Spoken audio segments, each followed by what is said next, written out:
rock and roll.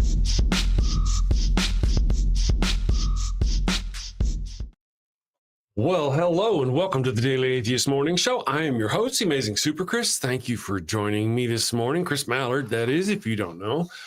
Man, we had a wonderful time this weekend at the Ark Encounter protest. It was adventuresome. It was busy. It was stupid freaking hot. Was it hot? Was it humid? My hair says it was humid. I felt like a cotton swab while I was out there. Anyway, it was a wonderful time. It was crazy. It was a lot. And we'll talk about it here in just a minute. Now, my co-host, Ryan, she didn't get to go. She didn't get to make it this time, but I'm gonna get to tell her all about it on the show with you guys. She's getting her computer up and going. She broke her computer. You know, she broke it. You know how she is. So she's blessing it, praying over it. Jedi mind trick, seeing if she can get it going. So hopefully she'll be here in a minute and we'll see what she has to say. So, all right, good morning, everyone. Thank you for joining me. Let's have some goats. Have you sinned again? Oh, and it's bad this time. A chicken just won't do. But wait, you don't have a goat for your burnt offering. Oh, no. The Lord's wrath is upon you. Insignificant person whose name I don't know, you have sinned. Probably. I shall smite thee. What do you do? You're all out of goats. She left you for another man. Fear not, my wayward child. Introducing Father Flanagan's line of goat-scented flesh candles. No goat?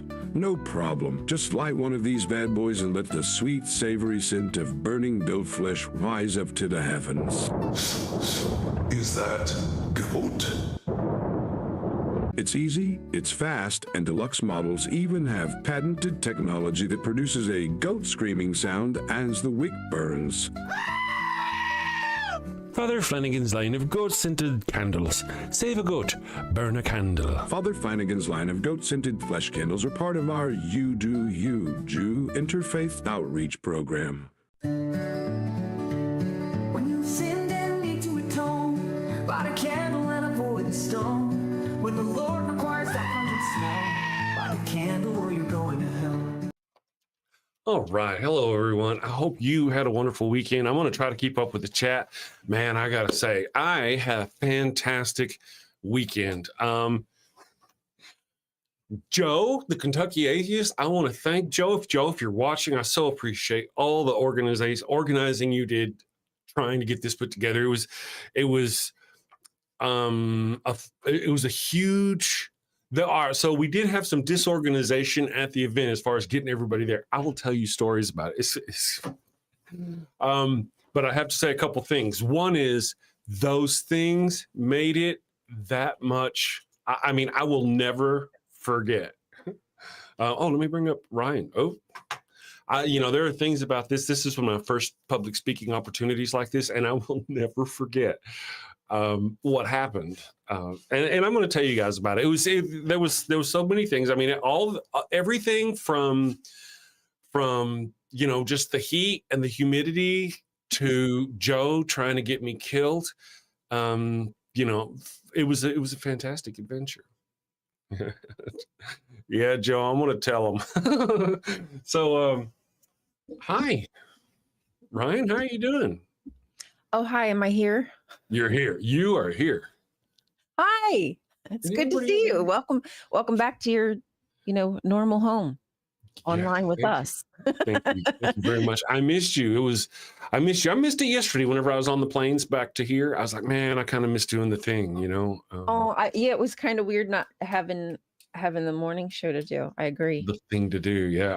I wasn't thinking ahead enough in time, and I should have maybe somehow figured out how to do it and, let you and some other person host it for me and have fun. Just do whatever, because I'm off. That would require planning ahead. See, right. No shit. Right. And that's why that's medicine coming. Yeah. So, but that's the whole thing. I mean, I tell you, it was a fantastic adventure. Let me say hello to everyone here. Good morning, KCA Randy. Chris, you seemed comfortable presenting the speakers, cracking jokes and everything. It was fun to watch. Thank you, KCA Randy. I appreciate that. I have heard from a lot of people that they appreciated it, that I did good, all these things. Let me just do this now. Well, I'll wait a minute. Let me just. It was hot. I Hot. imagine. And I just want to say now that, I'll repeat this again later when there's more people here to hear my thing. But it was so hot that by the time we got started, and we were late getting started, by the time we got started, I was already thinking I was kind of going to pass out. I was over there just kind of getting water on me and down me as quickly as I could. I could hardly remember what I was saying. I'd come off the stage and I'd be like, okay, who's my next speaker? And I'd go look again. Oh, okay, it's that person. I'd go tell that person, all right, you're my next speaker. And then I'd get back over there and I'd get off. You could see me on the side maybe. I'd be counting sometimes. Like this as I'm counting, I got to tell them there's a sign-up sheet. I got to tell them about food. I got to tell them about the black Oh, man. man. Don't forget to tell them about these things because I was I was almost fucking delirious. I'm not kidding at all. It was stupid hot. Now, part of the deal is for me, as I mentioned, it was hot. There was no shade for most of the time. Now, if you got there and you saw us running the show, the sound person and myself did have a shade over us. But before that, to get everything set up, I got there like 9:30, and they moved the stage on us, understandably, at 4 times or something. So we had to get all of our equipment. We had no shade at the time. We had to get all of our equipment, move it and move it and move it and move it. I watched a video. Oh my goodness, Caitlin, Casey, if you're watching, I saw that Casey has dropped a video, or GE dropped a video this morning, and it was shot from a different angle than where my camera was. And it's where my camera was originally set up the first time I set up compared to the stage. Well, it was a little more center, but it would have been, but like I said, we got moved so many times, we didn't know which way the stage was going to go and how, and you know what, I bet everybody else there was operating on the same, how in a car, you got that temperature that's like hot. It's like hot. Everybody else was there too, going on that same, I'm surprised nobody passed out. Yeah. Absolutely. The equipment overheating and your brain starts to melt. My equipment did overheat, and I was having problems with my camera. Thankfully, Ambushed Apostate was there. I was like, dude, I know this program pretty well. You need to stop. You're not helping. But he was right. I turned around. I was like, beep, beep, beep, beep, and he was right. And it wasn't that I was trying to be rude or anything. It's just like, oh man, it was just, why is this not fucking working? Why is this not fucking working? I know OBS. Why is it not? Well, my camera was overheating. My camera that I use here was sitting out in the sun, as you would expect. I had a little rag covering. I didn't have anything else to, my computer and my sound box were in a little box on the dirt with a wire. I mean, it was just next year. I'll be more prepared. But, now you know. It was my first time. I didn't know what to expect or anything. Learning experience, as they all are. The skeptic is here. Okay, I actually have a list. I have a list of apologies. Like I was saying, everybody said I did good, but I want to say the first person I want to apologize to. See, looky there. I can't even remember his name now. I've never heard of him before. He's a great guy. Jay something. Oh yeah, Jay. His name is his screen name is Pocket Locker. I can't remember his last name. Pocket Locker. That's exactly right. Speaker. Yeah. Jay Bundy. Is it Bundy? Jay Bundy. Yes, and Bundy. He's not on this list either because I went to the website the night before the show.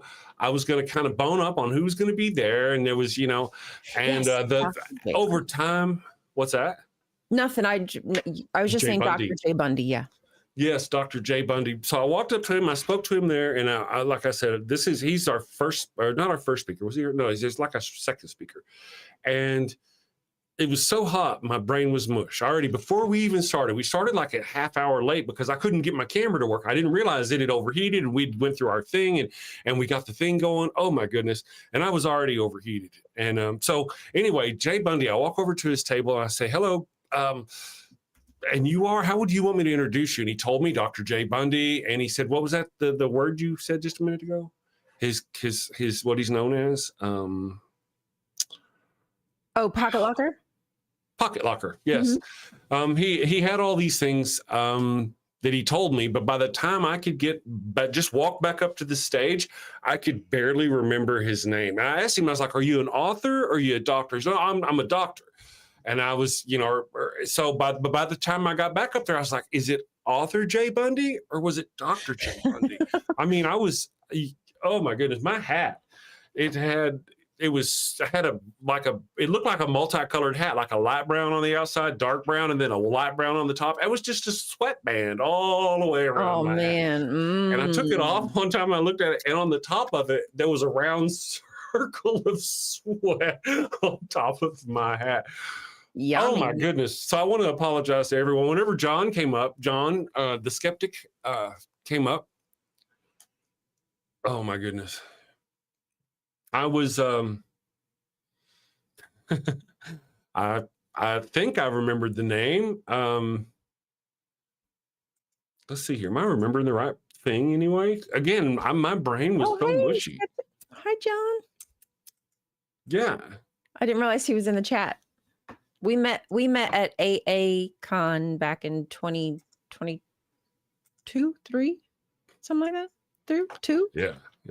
It was, yes. Wonderful people with fantastical accents. Mark Alsop was there. Ember had a very passionate, wonderful speech at the very beginning. I see, here's the deal. I've known Ember for a long time. I met her back in 2019 when she told me her story on her show. I remember her story having something to do with the Ark Encounter, and she's always been a big influence on me. She's always been a very good friend of mine, and I really wanted to get up there and say all those things just there, right? And give her the proper introduction she deserved.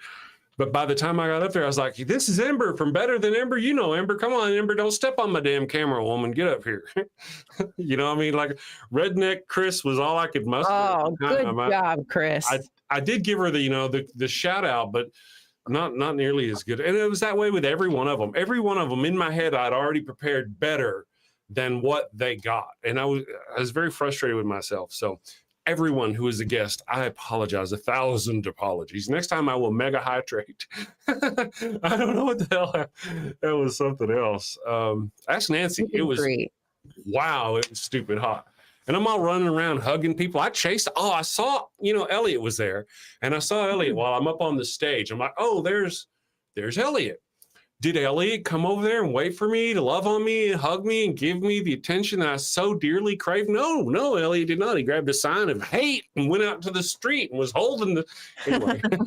So when I got off the stage, I was like, "Where's Elliot? Where's Elliot?" And I had to run, find him. You can actually watch Caitlin Chloe's video, GE's video on that they dropped on their channel, and they've got a really good angle. I was telling you about the angle they had on him. You can see me walk in front of the cameras. I'm going, to do things. It was just, oh my goodness. I'm surprised I didn't pass out. I'm so glad I didn't pass out. I got my shit in my car at the end of the thing. They asked me, one thing about the walk down there, I poo-pooed that. I'll talk about that later. Anyway, I got in my car after I got everything loaded, and some of these people went ahead and they walked. Now I get it; they've been sitting under the shade this whole time and chilling and drinking water or whatever, and so I can get now why they would want to do that. But I was on the verge of death, I say, and I'd like walk a quarter mile. No, I'm walking in my car, but I did. I got in my car and I just sit there going, cooling off, it was sit in the air conditioning for a moment, let your body temperature cool down. I hate I feel icky. I feel like my stomach is like melting or cooking from the inside. Yes. And then you know how this is on something like this. I went home, I went to the hotel, I took a shower, I went and hung out with the other people at Chrissy and Jim and Chrissy's from the Tri-State Free Thinkers. That was fantastic. Then I went back to my hotel room and I went to bed. And I sit there and burn. My own internal heat radiated. I had the AC on, but I'd been so hot all day long that you know how it is when you get all hot and your body's just, it was, man. Oh, I know all about it. I'm one of those people who feel nauseous if I get too overheated. Yes, it was. Well, I was very grateful that I never got nauseous. I never got, because I just had so much going on. I was, there were other people. We had a little bit of room for other people to speak, so I went around finding out who else wanted to speak and, got them up there and suckered them into, Dade Murphy was not intending on giving a speech. Well, we got there. He got there. Of course, it was already hot, and I was like, "Hey, man, Durante didn't show up. He was going to go like third or Durante something." didn't make it. No, there was confusion. Remember, I said there was some disorganization. Oh, and yeah, confusion? that's right. You did say beforehand. I just forgot. Yeah, there was lots of disorganization and confusion, and I think there was not a fault really. It was a big project. That what happened is, if there was a fault, it was that other people, such as myself, didn't step up sooner to help organize, to help do things, because it was kind of a big task, and it is a lot. I imagine it was a lot. It made for some adventure. Oh, Dade Murphy's here. Hello. Hello. I got a story about Dade Murphy. Excuse me. I don't know. Good morning, Dade Murphy. So, I want to tell my story real quick about Dade Murphy here at the end. Now, I suspect this is no secret. Dade mentioned that he was going to go to the dispensary. I think that was what he said. I could be wrong. He said he was going to go to. He's like, I got to go, guys. I want to head off to the dispensary. Now, here in Albuquerque, whenever you go to places like that or New Mexico, they got little custom bags that usually come with them. It's pretty cool shit. And just like after the show was over, as I was wrapping up my equipment, again, my brain is, I'd been mitigating. I worked in the oil field for 20 years. So I knew when I was getting too hot, and I would douse myself or drink, so near the end, I was still too hot. And he comes by, and Dade hands me this little bag, and it's a black bag, very fancy little black bag. I'm like, oh my fancy goodness. Black bag. I'm thinking, what did Dade do? What have you done, Dade? Oh my goodness. But I was like, oh, don't open it here. No. So I put it in the trunk, and I drove it home. And I was even thinking on the way to the hotel, for no other reason than to just look, was to stop the car, get out and get the thing and see what Dade had given me. But I didn't. I did not pause. I got all the way to the hotel. I got all my stuff upstairs, and I was like, let's see what this man, because me and Dade had actually talked about hooking up and burning a few. Mm-hmm. We just didn't have the opportunity. There were circumstances and situations. There was confusion, right? Anyway, so I opened the little bag, and you know what was there? Love it. I love it. It's fantastic. I don't know if you can see it. I can kind of see it. Yes. Dade's Murphy up on a cup. Yeah, that's awesome. Is that not awesome? That's really cool. The pothead in me was like instantly, I'm like, oh. I was like, oh my goodness. Wait, were you looking at it for the hole and the lighter portion where you could, it's a cup, also a pipe. Anyway, but yeah, I was like, oh my goodness, I would so much rather have had anything like this, because this is I've got an actual memento. Yeah. If he had gotten me anything, even the bud I brought with me, I wasn't sure if I was going to be able to get back through the airport. So I was like, when I got the bag, I was like, what am I going to do with this? But then but now, of course, okay, so say he did get me a special joint or some business. Now I'm here, I smoked that special joint. I'm done. 2 weeks from now, I'm done. You know what I mean? But this is like a cup. Mm-hmm. This is awesome. This is a memento. I was like, you'll remember that forever. Awesome. Yes. I'll be like, this is Dade Murphy. Any of the stories we tell, it's now, because I'm going to tell you here in a minute about how Joe tried to get me killed. Okay. I got to tell you how Joe tried to get me killed. Kentucky Atheist Joe. Yeah, Joe. Joe tried to unalive me. Me. Wow. And you're like, no, you're thinking I'm being hyperbolic here, right? You're thinking I'm being exaggerating and whatnot. I could be. Was he behaving like Yahweh? No. Is oh my goodness. Worse than Yahweh? Whoa. Oh my. Okay, I gotta tell you, I can't. Good morning, Carolina Infante. Thank you for joining us. I will tell you what happens. All right, let me tell you what happened right here. You're gonna be powerfully excited with this. And I'm missing the chat, guys. I'm missing so much in the chat. I apologize. I'll try to catch up and rewatch this show and all that. Amy Nicole Cervantes, good morning. It's been a while since we've seen you. So as mentioned, there was some confusion. Now, Joe probably sent me the location and addresses, possibly, of the, I want to say safe houses, but the B&Bs that the people were staying in. He sent me these, probably, a long time, but I was going to stay in the hotel, so I didn't really pay a lot of attention to that. Anyway, I get there and I'm like, all right, so where's this? Matter of fact, I was going to the hotel and I thought he needed some help. So I was like, where can I meet you? I want to go help. I want to help. So he gives me an address. I put it in my phone and it takes me to the place. And it's beautiful. Oh my goodness, Kentucky is so beautiful. So beautiful. I've never seen more beautiful country, I don't think. Hopefully one day I'll get to visit. Oh goodness, it was fantastic, beautiful. Anyway, so I go down this little road. I look at the address. The word is a very distinct word. He didn't misspeak. I didn't miswrite it in my phone. I was in the right place. He also happened to mention, thankfully, he's like, and you'll see Ember's little blue car there. Okay, Ember has a blue car, a blue vehicle. There are a lot of blue vehicles. I don't know what she drives. Okay. So I go down this road and I get to the address, and sure enough, there's a little, it's not light blue, it's kind of a darkish blue, kind of like the color of your microphone there. Okay, yeah. Okay. And I'm like, c'est bleu. It's the address. So I get out my car, I go up and I knock, or I ring the doorbell, and there's nothing. And I'm kind of looking around and I think I hear voices, I'm not really sure. And I knock on the door and I don't really, I know I hear somebody. It sounds like they're cussing. I'm not really sure what's going on. So I step down a little ways and the neighbor from across the street, from right beside, comes over. Some guy, his name is Mike. Very nice, Mike. Nice to meet you. And he says, asked me, well, shook my hand. I told him I thought this was a B&B. He's like, no, I don't think it is. I'm pretty sure it's not. There's one down the road and there's another one over there, but this is not one, I don't think. I'm like, okay, well, we talked for a minute and I called Joe. And I'm like, Joe, I'm at the address you gave me. And there's a blue car here, of course, Joe, there's he's like, I'm like, I heard voices inside the house, but I nobody answered the door. And he said, oh, well, we were probably in the back and you just heard us in the back. Come on in.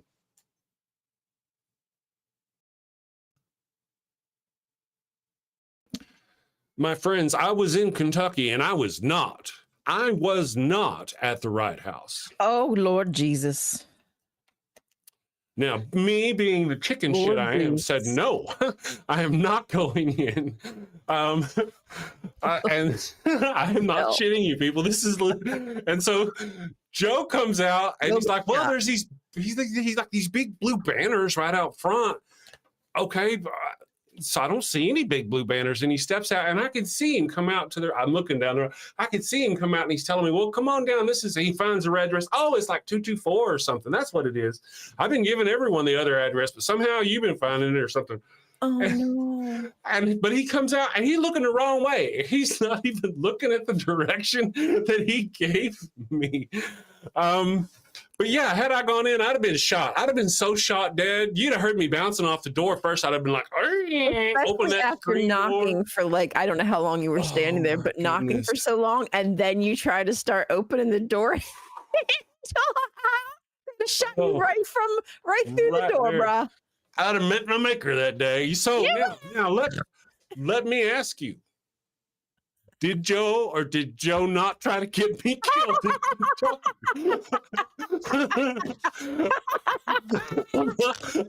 Oh, Joe. Damn, Joe. And I was thinking, oh, yeah, there's a blue car. Look for a blue car. I think he's working for the other guy. I think he's working for the other team. I think the Catholics paid him off. Who needs armed, aggressive rednecks when you've got Joe? No. Who needs enemies? That's frenemies with him. There was no harm. There was no foul. I made it. The neighbors probably told them, because I told them who I was and who we were. And they're probably going, those stupid fucking atheists. You know? But they were pleasant. Joe found me. They know the Bible. Right. Joe found me. I didn't die. And now I have a story to tell. This is going to be stand-up comedy gold right here. I'm adding this to my stand-up. Yeah, that's a good one. Oh, yeah. That's really Joe, good. and you know, Joe, the Kentucky atheist. That's the guy, in case you were curious. Send your hate mail. No, I'm just kidding. Do not. Never Just do in the that. future, right? If he gives you instructions, now later on, Double check.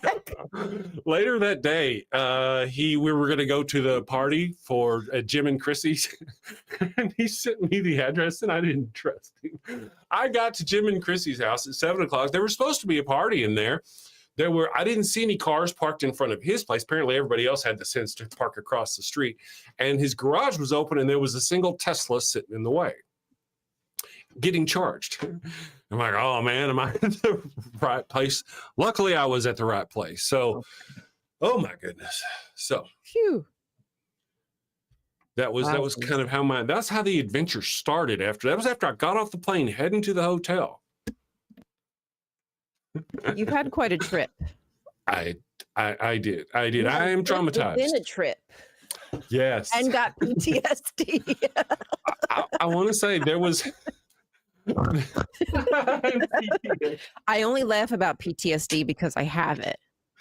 That reminds me of Dane Darklight. I can call black people because, or I can call them the N-word because I'm partially black. Oh my God, no, that's not how I would not use it. I'm a trans individual, so I can say bad things about trans. That's Right? what Dane. Like, oh man, Dane, okay. if you're watching, I I miss take you, it man. back. I take everything I said back. Deviant Outcast has given us some sex. Yeah. Oh, please. I wanted to mention sex. the dogs were very happy to see me, and Bailey got me scratched right when I got in the house. She was so happy to see me. Bailey scratched me right there. The wife was so happy to see me. She scratched me way back. Oh, wait. I can't show you those scratches.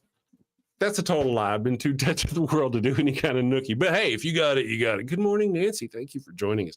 Nancy is fantastic. I have given the Evil One your book, and she is fixing to dive into it. We've had world things going on, but she's into smut books. Oh, Not that it's a smut book, but I think like that's what she smut. called it, a smut book. I like smart books. Deviant Outcast gave us 50 secs. Thank you for the support, and said, "No, he totally did. He totally tried to get you unalived, Chris. I love Joe, but I think we finally found his dark side." Oh yeah, I think there was some money involved. I think there was a plot there. there was. He was trying to get now. Joe is Allegedly. I'm just kidding. yes. Here's my thinking though. I got a thought. Now I was there, and I was there briefly, and anytime I wasn't in a hotel room or in a place that had refrigerated air conditioning, my brain, it was just stupid hot, and I could hardly, it was just crazy hot. I suspect what the thing is, Joe, we love Joe. Joe is fantastic. He is from that area. So his brain is allopated from being boiled like a lobster.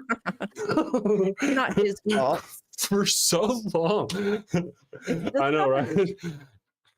Yeah. At the end of the thing, there's Jim and Chrissy, and they normally have this tradition of taking people and walking down and protesting in front of the Ark Encounter thing. And Jim and Chrissy with the Tri-State Free Thinkers were so generous and so wonderful. They brought pizza and all this stuff. They were fantastic. I didn't understand personally didn't understand the significance of how important it was. And I mean, really, like I said, I am not kidding people. I was literally too hot. If I were somebody else, if I saw somebody else and knew they were as hot as I would have made them stop. And this is before the show started. I was too freaking hot. Go back and watch. You can hear me just, I introduce people, but I say, at one point I'm like, man, there's so many trees here. I was out of my brain. Oh my goodness gracious. They were so, Nancy says, yeah, the crotch sweat was strong on this one. I started making jokes about underboob sweat because I mean, it was bad. Man. And the Mood skeptic sweat. and I, Yes, yeah. The skeptic and I are both tall. Yes, he is tall. know? John's tall. Yeah. So we're closer to the sun. We get more radiated heat. Mm-hmm. Oftentimes we literally provide shade for shorter people. I've done it many times. They just stand in your shade. Yeah. So there is that. Turn and block the sun so I don't look, so it's not in my eyes. Yeah. There were several things that were very awesome. I had at least 4 people tell me that, wow, you're taller than you look, than we thought. Because apparently I got my camera up at an angle. Really, to be honest, I thought it was because of an acting thing. Because in the acting world, it's an audition thing to have it a certain degree higher. But really, I don't think that's it in this case. It's just to get it over my freaking monitor. Yeah. Mm. Anyway, I look shorter apparently in person. Or on TV than I do in person. So I had at least 4 people tell me, man, you're taller than I thought. And I want to mention that I'm an actor and I've done this acting thing. I've been an actor for several years. I haven't really been focusing on it too much, but I've done Shakespeare and I've been in a couple of little independent movies and stuff like that. And I've been on a whole bunch of different sets, and I'm a SAG-AFTRA actor for now until my thing expires. And this past weekend, someone asked me for my autograph for the very first time. Cool. Not because I'm an actor, but because I'm the host of the Daily Atheist Morning Show, and they watched the show. Gabriel, thank you. That's so cool. Gabriel told me their name several times, his name several times. And it took, I just couldn't remember it. It was so, but I appreciate it. I was very moved. That's how bad wonderful. It Yes. was. Dragons in Genesis says Chris is only about 3 inches tall on my screen. It was Nancy says I'm feeling so sentimental this morning, still gleaming from the weekend. Love y'all so much. What a great community. Yeah, it was wonderful. I had such a great time. Again, there was confusion as to the location, and I get that. It made sense. It totally made sense. I'm like, Joe, where's this going to be? And Joe's like, well, it's going to be right across the street from the Ark Encounter. There's a field right across the street. Right? That's where we do it. It's not. There's not a field right across the street from the Ark Encounter entrance. Oh, no. There's a field down at the exit. Right? And you can barely see the Ark Encounter entrance. And I drove down to the entrance and I didn't see the people. So I saw them down there, so I went back. But I never saw the Ark itself. It was so dug in like a tick. So you didn't even get back there to even see it. Okay. Yeah, I spun around. I went back there. Now I understand why Joe himself was like, oh, I get it. But there was just so much. And I was so busy trying to set up my equipment that the guys setting up the stage were debating as to the weather twos and Y4s of what angles to get it. There's traffic coming from this way. We've got to line cars up here. They put the stage this way. And then me and the sound guy would move our equipment. I'm already, getting hot. We got no cover. We're doing this all out in the open. Right. Sweating like a fool. And I'm not 20. I just want to say that. I know I look kind of young. Listen. But anyway, and then they're like, oh, well, we want to turn it this way. And I'm like, oh man. So they turned the stage that way. So we moved our shit again. And then they turned it again. And it was just, oh, goodness gracious. So then I finally got with Joe and I got us a tent once we finally got located, sat down. We finally got cooled off a little bit. I started working on my computer and getting everything going to live stream it. We had to wait for the generator and everybody, and it just, once that finally happened, we were already late at that point. And I turned over everything and I set it to go and the camera isn't working. It was working earlier. I had it working earlier. It worked earlier, but it wasn't working now. And of course, oh man, oh my goodness. But we got it going. We actually switched to a different, thanks to Ambush to Apostate, we switched to a different scene, fired up. It worked. Actually, a few minutes later, my camera stopped again. I restarted it and the other one worked, but it didn't matter because we got it to work. Got it to record. It's not the best recording. We had great sound, though. The sound guy was fantastic. And he was able to tap into my system here on my audio. And so my audio, I actually have a recording. There's the live stream. So if you watch the live stream, there's a jittery kind of live stream. And man, I love you all for watching the live stream. but I have a recording. My little computer somehow managed to record the thing as well. So I'm gonna produce a recorded version. I'm gonna see if I can get with wonderful people like Caitlin Chloe. Yes, that's right. I don't know. I always want to call her Casey, and because they have really good video of John and anybody else who's got video. I'd love to get some video. I want to make a good, and of course I'll share my video too. It was so good. When you go look at pasts, look for past Ark Encounter protests on the internet, there are not enough examples of the wonderful, wonderful speeches we had. I mean, Ember opened the door. She kicked in the door with the opening speech. I don't know if you saw that, man. It was fantastic. I barely got to be aware of what was going on. I was again, I already told you my circumstances. I was still figuring out who to come up with next. And it was just, oh my goodness. And I was also going, is she ready to come off the stage? Because, I kind of had to time that too. But she kicked open the door and did fantastic. And then Jay Bundy, right? Jay Bundy? Okay, man, I did it. Jay Bundy come up there and he did this speech. It was fantastic about how it's not a protest. Despite the fact that I'm like, I didn't really know him as well, his speech probably stuck with me the most. His was about, this is not he kept this recurring theme and reminding us over and over again, and he just did a really good job. Misinterpretations is here. Do you want to talk for a second? I've just been rattling, girl. Brian, you're muted. Oh, my bad. I was reading what Misinterpretations said. Did he say this is not a debate, it's a protest? Is that what it is or something? Yes. Something like that. Yes. And that's just tells you the one that stuck out the most. And I could barely remember what the hell he was talking about, but you just need a refresher. Your brain's still kind of cooling off. Yes. Yes. Well, I don't think I was registering things like I remember I stopped and I watched. I'm like, man, that's freaking awesome. But my brain wasn't recording right at the time to say, not so much that I can't now remember what I saw. I don't think I was remembering it then very well. But it was, man, they were all fantastic.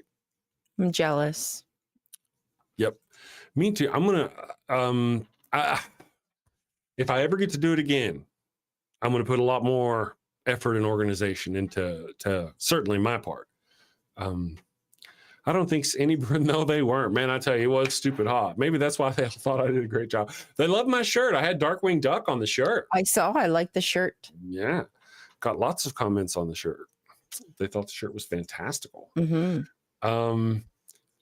I do want to point out that if you've ever been to Kentucky, it really is beautiful. There are trees. Yeah, I would love to go there one day. I've never seen so many trees. And it's the rolling hills of Kentucky. It's there's no shit there. It's like the hills you're driving. It's a lot of hills. Your road most roads are kind of built up on a little bit of they build up roads, and then there's a house right off the road. So you see the front of this house, but the hill goes down and away, right? And I know this is probably nothing to you, Ryan. Nothing to you. I don't want to mention. Oh, wait. 70 and over. Okay. But this hill, every freaking house had a basement. Every house in Kentucky has a basement. You're going along, you're like, oh, look, there's a house. And then when you get just to the side of it, you see the hill kind of falls away because it's hilly, right? The hill falls away and there's a freaking basement. They all have basements. I'm driving, have you ever seen the Beverly Hillbillies, the cabin they came from? There's a Beverly Hillbillies cabin over there, and that freaking cabin has a basement. I was like, what the hell? We got to throw the body somewhere. I mean, there you go. Well, I'd never been on the eastern part of the country like that. Never had I been there. And I didn't realize it was so hilly either. I wouldn't have known. Yeah. And I'm from here. For those of you who are, what happened? What happened? Did something happen? My I don't know. I'm from here, and I've been from here all my life. I grew up on a road in West Texas. It was called Valley View, and then there were these other. Most all of them were like Mariposa, or Butterfly. Mesa View, Mesa Vista. I guess is like they're all Hispanic, words. There's the Terracina, all these little everywhere around here, all these roads are Hispanic. And that's just kind of what I'm used to. Or Indian, Native American. Pardon me if I say Indian, I have to catch myself. Native American names, On the East Coast, or at least in Kentucky, they're all named after white men. All the towns are named after white settlers. All of them. It's like Jamestown or Stevestown or Bobstown or Mikesville, Dixville, or Dixville or Nashville. Oh, brother! Right? Y'all heard of Nashville? You never really, or Jonestown, or any of these towns. They're all named after people. Very, very, very. I dig it. Louisville. That's where I flew into, Louisville. It was just, I found that very interesting. At least Cincinnati is named after, a Native American. True. But it was good morning, damn fam. Good morning, Miss Non Sequitur. Thank you for joining us today. The Kentucky had Buttermilk Road. And it did have some weird road names. Yeah, there were weird street names. I found some of them to be quite odd. The hotel that we stayed on was on Frogmouth Town Road, or something like that. Okay. It was weird. It was different being in that part of the world. Yes. Oh. And Jess was there. Jess was there. I don't know if Jess even knows about Joe trying to get me killed or not. I don't know if anybody told her. Maybe she was in on it. I didn't ask. I didn't want to ask. Some things you don't want to know. Conspiracy. Now here's something else. My hair. I already have enough trouble with my hair. The wife loves it. Sometimes I can get it going. Lots of people like it. I'm learning to like it. I was really kind of hoping when I got there, it would, be cooperative or some kind, but now it kind of didn't feel any different as I was driving that way because I was in the air conditioning of the car. But once I stepped out of the air conditioning of the car and the humidity hit me. Yep. My glasses fogged up. Not the glasses. Yeah, as soon as I got out of my car, I'm like, what the fuck? Okay, let's walk up here and get shot. Officer, his mouth was foaming and his glasses were all fogged up. He was a thirsty man. James, his part. Jess says James, her partner, just got it. Darkwing Duck, Chris Mallard. For those of you, anybody in the chat, do you know Darkwing Duck's actual name? Please, if you know his first name without going to Google, put it in the chat. Let's see if anybody out there knows it. You've said it before, and I already forget. Drake Mallard. Look at Sapphic Hazard. Drake Mallard is Darkwing Duck's name. So when you ask where I got the name Chris Mallard from, that is indeed where I got the name. Darkwing Duck. Absolutely. Put that in my IMDb. On my duck phone. Yes. Good morning, the Awfulist. Nice to have you with us. Sapphic Hazard. Useless trivia is my superpower. It's a good superpower to have. Yeah. Good morning, Soraya B. I feel like I'm socially illiterate all of a sudden. I'm always socially illiterate. Welcome to ADHD. Yeah. I actually wrote that down as one of my things I want to talk about. As like how socially awkward I am. I forget to introduce myself. There's just so many social cues that sometimes just slip by me. Yes. Yeah. Well, it all happens so fast sometimes. Yeah. Especially if you get nervous. I'm guessing, that's how I am. You're processing a lot. I want to mention here in the show, I got notes, actually. I've got a lot of notes. I want to mention, I saw somebody here in the chat mention that if you have your AC over 70 degrees, never invite me to your hideous swamp or some business like that. I didn't get that. Here in the Southwest, we usually keep our AC between like 75 and 78, But in Kentucky with the humidity, oh my goodness. You turn that air conditioner on and it's above 70 in the room. If it's above 70, you're just going to sit there and go, it was horrific. You have to have a dehumidifier. You have to. Oh, that's a good idea. Right Yeah. there. Especially, I mean, as a plant owner, I like having a moist house, but I understand that moisture and houses and mold go hand in hand. So to keep the temperature down, to keep it from getting overly humid and moldy, we have to have a dehumidifier in the house, and it really does keep the temperature down. I would have had no idea. Yeah.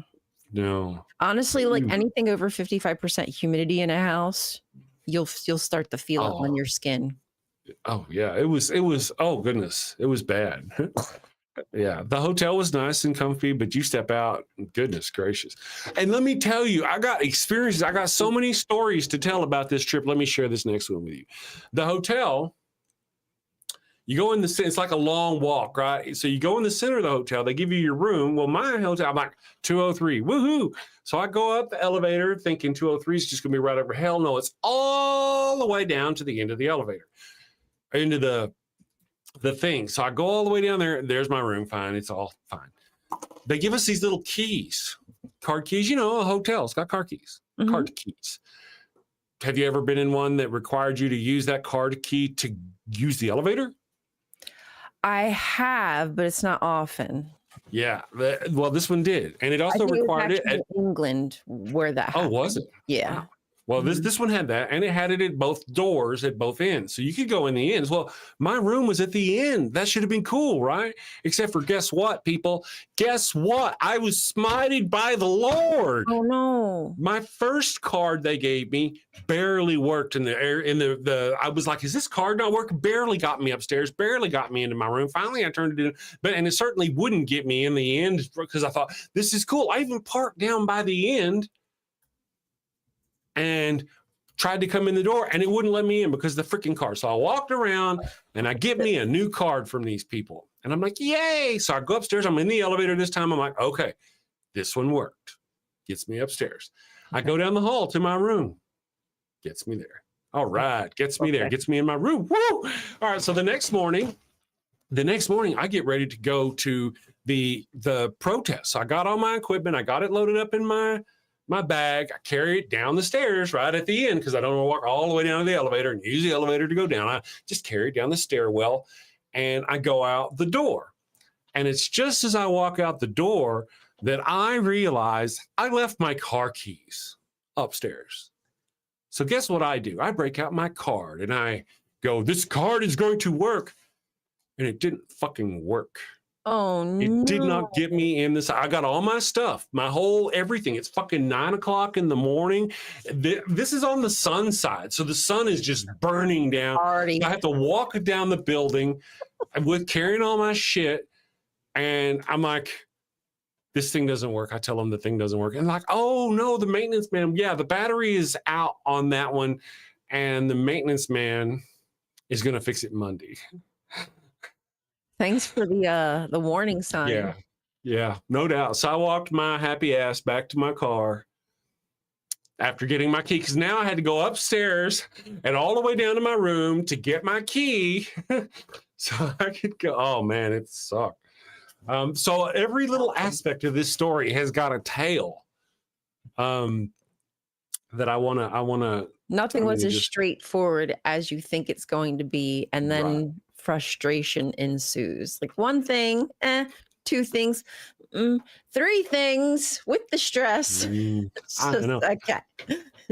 All right. And I got other things to tell you. You want me to tell you another thing? I didn't even plan to tell you this one. I'm just going to tell you this one. Sure. Now, I'm a little older, and some of you who are a little older, all right, I don't even want to tell you this, but, you got to do it. Every now and then if I walk too far, sometimes even if I just stand too much, my right hip I got a hitch in my giddy up, and it kind of hurts.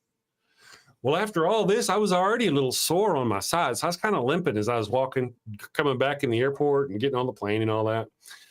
When I got to Denver's shaped like a huge L, okay? And I got off on like B-19, which is the farthest end of B. And where was my next plane going to be? Well, according to my boarding pass, it was going to be on A-19. So, but I needed coffee, right? So I go all the way down to the center and walk all the way. I see a Dunkin'. There's a Dunkin' right there at B-19. I walk to the center part. There's a Dunkin' there, but both of them are just covered up, stupid covered up with people. So I figured, well, if I'm going to have to wait in line, let me get down to my plane and I'll wait down there. So I walk all the way down there to A-19. There's no Dunkin' down there. I have time. So I hobble my old ass back down to the center and I get in line and I go through the Dunkin'.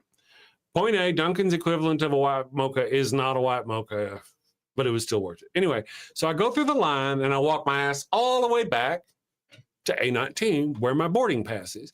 And I'm sitting there looking at the plane things that are up on the thing.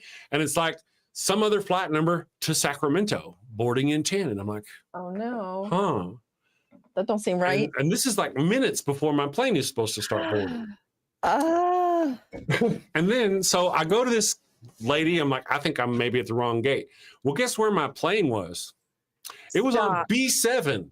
Not all the way down, but it was almost all. So I had to go all the way down. And then here's another little thing I want to mention. Always, people remember to check in on your flights. I, the amazing Super Chris, forgot to check in on my flights. So the fuller flights, which were the ones on the way back, like the ones I just mentioned, those, I mean, like, because I didn't check in, C30, C31. So, I mean, it was just, this was an adventure. This whole thing was an adventure. It was an exercise in patience. Oh, my goodness. And I want to mention while we're talking about this flight, and John and all of you other ADHD people out there, I met this very interesting person on the way back. I think his name was Dave, and he's 20 years old, and he's studying Spanish and Aramaic, and he's going to university in Arizona, and he's about a year away from getting his bachelor's degree in some really, really smart stuff. Dave, if you're watching, I'm sorry, I forgot what you were telling me, what it was. And Dave said he started that morning, he was a little anxious, so he popped a couple of Adderall, or he took his Adderall or some business. I don't remember how he said it. And he said, man, everything has been so much better. And I was like, really? And we started talking about his Adderall. And he said that it had changed his life completely. He's been on it for 2 or 3 years now. All right, I think he said 4 years. He's been on it for 4 years. Now, he's going to get his degree from the University of Arizona, whichever one he's going, on a full ride scholarship. Oh, damn.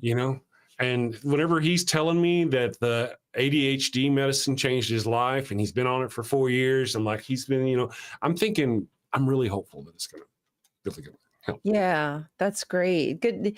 It's good to hear other people who've had similar experiences. It gives you hope, like, oh, could it work like that for me? Yeah. Ambushed Apostate says there are questions. I guess Ambushed Apostate says there were a few fuck yous thrown out by some passersby. That's true. There were a few. There were a few middle fingers, but there were also people who cheered and honked, and in a good way. Good. And but of course we're in Kentucky. And I don't mean to disparage Kentucky, but it is Kentucky. And beautiful as it may be, it's kind of still got its, I don't know. There's a lot of big trucks. It's still got I don't want to use the term redneck population. I don't know if they call them hillbillies or rednecks or what they call them over there. But basically, especially going in there and about the Ark encounter, there were quite a few big trucks blowing on by and intentionally trying to be douchebags. There was that. Yeah. Typical. In fact, one of our members, one of our people, they kind of triggered an anxiety attack, they were over there holding a sign. Somebody was holding a sign, and one of those individuals, douchebags, drove by in their truck, and it kind of, yeah, it would, wouldn't it? Yeah, one of them big old revving their Yes. engine. Absolutely. I want to see. Let's see. Middle fingers must mean Jesus loves you in Kentucky. Very true. Very true. Jesus loves me. Yeah. I didn't. I was too. I actually wanted to go over and hold a sign. I started to do it, but there was just. I was too hot. I was too hot. Ricardo Gomez, thank you for joining us. Nice to have you here. I want to say hi to everybody. Of course, Theoretically is here. Really is here. Ember, nice to have you. Next time, let's call it Jesus Fest and raise money. Then give all that money to Mandisa's organization. No doubt. That's not a bad idea. Well, see, as I mentioned, there was confusion. Remember? There's been confusion about every aspect of this trip for me. One of the things that was confusing is that, so we got this hotel block. I thought that the Tri-State Freethinkers was going to pay for the room for the hotels, and that was part of their sponsorship for the thing. Well, they didn't. Their deal was they got us a block of rooms and a discount from their price. Yeah, but I didn't know that was what was going on. And all my expenses are funded by this whatever we get here. So obese. I did not expect a almost $400, $340 bill all of a sudden. Yeah. And oh no. So I'm sitting there going around in Kentucky trying to buy me, because I'm going to do all the expenses on this trip on my card. I didn't know they were going to bill me. Not their fault, my fault. I misunderstood. And so I'm going around in this little town and my card isn't working. I'm bouncing off my card embarrassingly. Oopies. Trying to buy lunch or buy pizza. And I'm like, why is this card not working? Then I got, had to pay for it out of our own. And that was, I mean, every aspect. I'm around the corner. Yes. Ate some delicious pizza though. The pizza was fantastic. Good thing. Yeah, it was, I got some pizza. Now, one of the keys about this pizza, it's Snappy's, I think it was called. And this is maybe an East Coast thing. One of the things about the pizza, and it took me like a half a full-size pizza before I got it, was that you got to fold it. You got to fold it. When you pick it up, yummy. Fold it.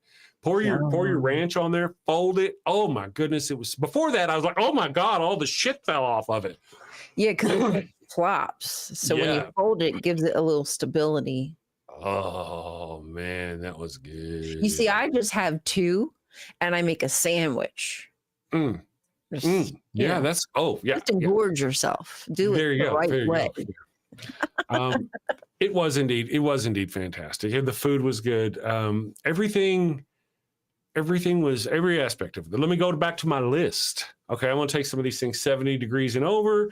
My hair and the humidity, we've talked about that. I want to mention real quick, there were some sponsors. Now, there were Pangburn. Thank you for sponsoring Pangburn. If anybody associated with the Pangburn community is watching, we very much appreciate your sponsorship and your help.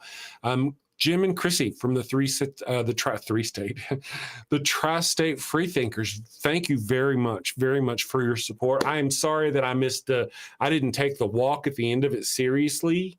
And if I ever get called back, because I was like, all right, guys, some people might want to walk down to the entrance. If you want to walk down there, I don't know why you'd want to do that. But if you want to, you can go with them or something. I did not do very well. And then Joe comes to me after and he's like, hey, man, Chrissy and Jim want to get up there and ask because it's kind of a tradition. I'm like, oh, shit. I knew at that moment I had fucked up. I knew it was more important than I realized. Of course, like I said, this was at the very end, and I was stupid hot before we even got started. So I apologize to Jim and Chrissy if you're there. Next time, I will realize the circumstances and be sensitive to it. They were fantastic. Their house is fantastic. I don't want to go into that. That's just someday when I grow up, I want to have a house like theirs. Yeah. Yeah. Except for the heat. I don't want to be in there. No. But it had nice air conditioning. It was great.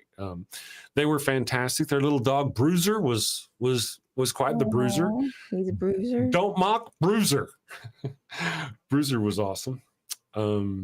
So yeah, that was, oh my goodness, those were all. So yes, thank you to Jim and Chrissy. Sorry about the walk thing. I apologize. And also to thank you to the Pangburn and them, and thank you to the Black Non-Believers group. Mandisa was fantastic. I got to hug on Mandisa so many times, and she's a powerfully good hugger. She was. I hugged her one time. Did you? Yeah, she's great. Yeah, I met her at the AA con thingy. I think she should charge for the hugging. Probably. I do. They're good hugs. They're good hugs. I don't know I don't know how that works. Anyway, Austin Sims was there. Austin, thank you, man. Austin was wonderful. Thank you for your help. I want them to adopt me. Oh, that's fantastic. Yeah, that's a great idea. Yeah, I would certainly live there.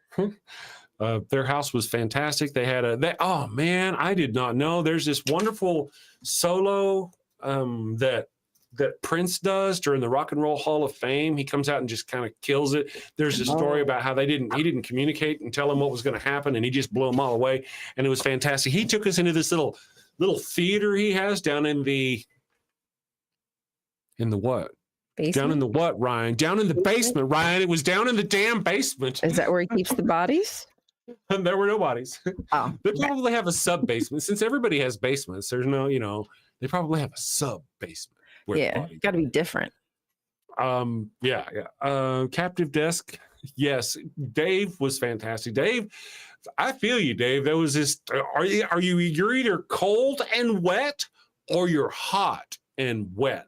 Because once you go inside, you're like wet from sweating, but the air conditioning is like cold, and it's cold and wet.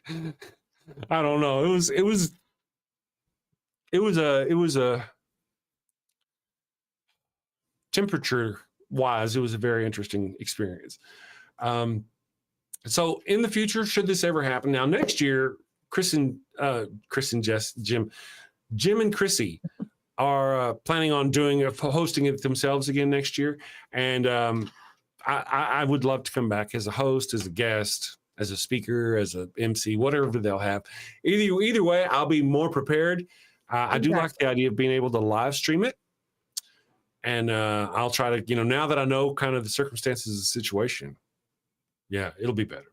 Right. I told you guys about Dave Murphy and his bag of weed that turned out to be a cup. Even better. Yes. Yeah. Again, even better. It really is. It really is. Totally. Remember, I was like, how am I going to get this back through the airplane? Yeah, right, exactly. No, but yeah, it was a cup that made it so much better. I did apologize to Jay Bundy. I apologize. And anybody else, if I didn't give you the skeptic, John, I wanted to tease him about his accent. I know he's from England. I wanted to kind of joke that he was from Australia and all this stuff. Right. But I gotta be honest. People always do that to my husband. They're like, are you from Australia? I'm like, oh. I was going to tease him about that. And then I was also, when I got up there, I was like, is John the skeptic? Is Mark the skeptic? Which one? And I was like, my brain, I was like, all right, so I've totally screwed up my joke. Go back and watch it. You can tell my brain was melting. It was melting my little pan. Could have fried an egg in there. Yes. But yeah, definitely. Dade said, I'll definitely be more prepared next time. Dade did not anticipate speaking. Yeah. I got Dade. I suckered him into speaking. And Dade's girlfriend, I do not remember her name, but I have to say she was a trooper. It was stupid hot out there. I hope she had lots of sunscreen on, or she's going to be hurting. But she stood out there the whole time. I'd look out, and there she was, just standing there watching things going on. She was got to support Emily. Emily. Thank you, Dade. I apologize to Miss Emily for forgetting her name, and anybody else whose name I forgot. Sith Lord is here. Good morning, Sith Lord. I've been absent for almost a month. Had family issues. Well, I'm glad you're back. Thank you for joining us. Hope you're okay. And Ambushed Apostate State says, Dade, your speech is on my post-production timeline as we speak. You did a phenomenal job. Considering he didn't know he was going to speak, I hit him up. I want to feel like Emily helped me talk him into doing it. Did she? But I don't remember. It was a little bit of a fuzz, I do remember specifically trying to talk him. I'm like, dude, come on. Durante wasn't able to make it. We got a slot to fill. Come on, you can do it. And I suckered him into it. Then I guess he went back to his car and knocked out a speech. Some kind of show off. Awesome. I don't know if I want him back or not. He make me look bad. And there was I also love kind of, I do want to mention, there's kind of, I've had people comment to me in a couple of places, and even Nancy. I don't know if Miss Nancy was how it was the heat or what, but I did not put on this event. I was just the MC. So people have offered to help with, in the future, hey man, I can help with this or I can help with that. I'm like, hey man, it wasn't my show, but I'll direct you to the guy it was. I was just a hired person, not even a hired person. I was just there helping as the MC. I didn't put it on. It was not my organized thing, my function. But so next time, that's awesome. We have more volunteers. I know next time what to help with, where I can help, where I can be useful. But again, next year, it's actually the 10th year anniversary. So Jim and Chrissy is going to be hosting it next year. But if Joe ever does decide to put it on, Joe and Jess, if they ever decide to put it on again, I will be more helpful. Yeah. And you'll better know how to help now that you've had a little bit of experience of doing it. Yeah. Dade Murphy says Nancy is absolutely gorgeous. She really is. She showed up in black. She was hot, probably hot. No. But she was a hottie. I'm a married man and all A that. hottie. But yeah, I would definitely, share her with the evil one. If the evil one shares with you, you mean? See, the way it works is I would never cheat on my wife, but I would cheat with my wife. Well, if you're doing it with your wife, is it cheating? That's right. Anyway, on point, man. And then oh my goodness, Nancy's poor husband. I am so sorry. There are so many people out there who speak different languages, right? I so crave the opportunity to be able to speak a different language. The last thing I would ever do is make fun of someone whose native language is not English. Okay. Nancy rolls up and I got her husband mixed up with your husband in my head. Oh, my husband? Yes, your husband. Your husband has an English accent, right? Yeah, he's English. So Nancy rolls up and she's got her husband with her. She's clearly a she. I did notice. And he is clearly, pardon me, I mean nothing by this, but he's clearly not from England. No. And I'm like, yes, he's very, very obviously Indian, from India, very obviously, or that region, you know what I mean? And I'm like, I'm dying to hear his English accent, right?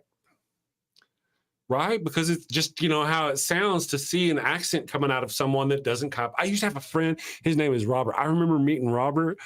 Robert, if you're watching, man. But Robert, he looked like he just came across the border Mexican kind of guy. Just to look at him, he just so Mexican. But he spoke like a redneck, like he come off right. He talked like me. And I just sometimes have to sit and watch him speak just because it was so odd. Anyway, so I see Nancy and I've got her husband. I'm like, oh my gosh, you're the husband. Let me shake your hand. Come on, talk for me. I want to hear that wonderful accent. Let's go. Come on, let's go. I want to hear it. And he's like, what the hell's going on? He's clearly traumatized. Oh no. And I'm like, no, come on, talk. And I started laughing and joking. He never got to say a word. I don't remember hearing anything he ever said. But it was later, after, when I realized, oh, it's Ryan's husband. Oh no, it didn't even hit you till way later. It didn't. I hope Nancy's husband can forgive me. I hope. Oh my goodness, I'm a bad person. He's probably so used to like different shit like that happen to him for months. Yeah, for months she's been watching the show and I've been trashing his last name.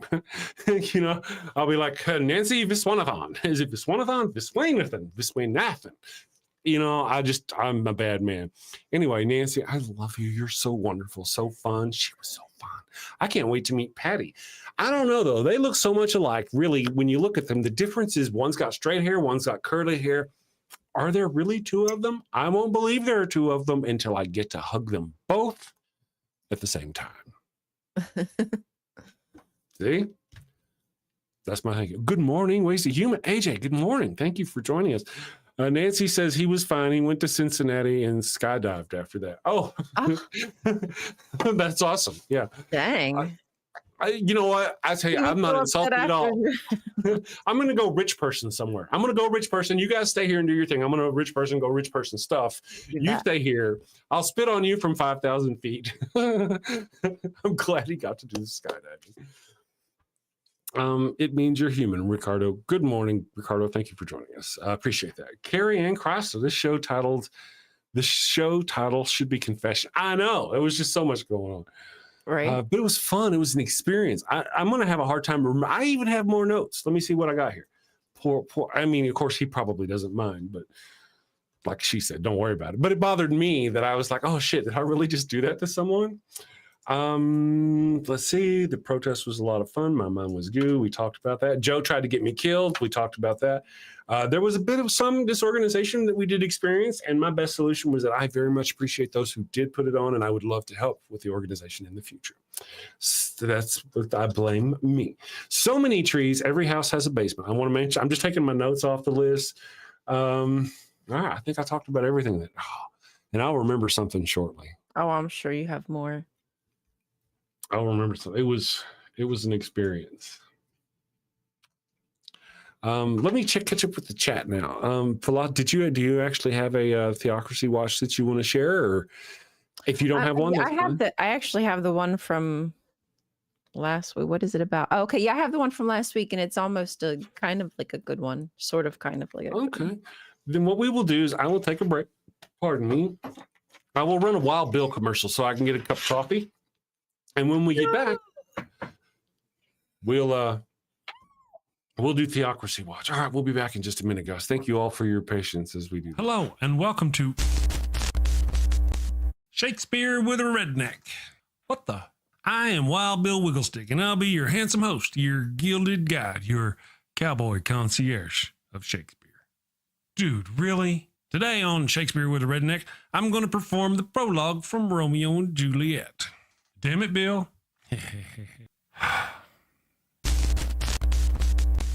Two households, both alike in dignity in fair Verona, where we lay our scene. From ancient grudge break to new mutiny, where civil blood makes civil hands unclean. From forth the fatal loins of these two foes, a pair of star-crossed lovers take their life, whose misadventured piteous overthrows doth with their death bury their parents' strife. The fearful passage of their death-marked love and the continuance of their parents' rage, which but their children's end not could remove, is now the 2 hours traffic of our stage, the which if you with patient ears attend, what here shall miss, our toil shall strive to mend. Hey, that wasn't half bad. I'm not as dumb as I look. Of course not. You'd be in a coma. Okay, so here's a quick rundown of the situation. Bill, two snot-nosed brats ignore the warnings of their learned parents and end up getting 4 people killed. Bill, come on, man, you're always blah, blah, atheist stuff, blah, blah, boring. Say something fun, for goodness sake. What? Particle is a fun word. Bill, particle, particle, particle. Bill, or talk about horses and dogs. People love horses and dogs. Or boobies. Everybody loves boobies. Bill, oh, can I say boobies on YouTube? If you close your eyes, it doesn't count. Talk about boobies then. Okay, everybody loves those cute little blue-footed bastards. It hurts right here. Culture, baby, coming at you. Avoid bringing a plague on both your houses. A plague on both your houses! By hitting that subscribe button, then that little notification bell. And bang that thumbs up button like frisky cousins at a family reunion. Thank you and take care. Peace.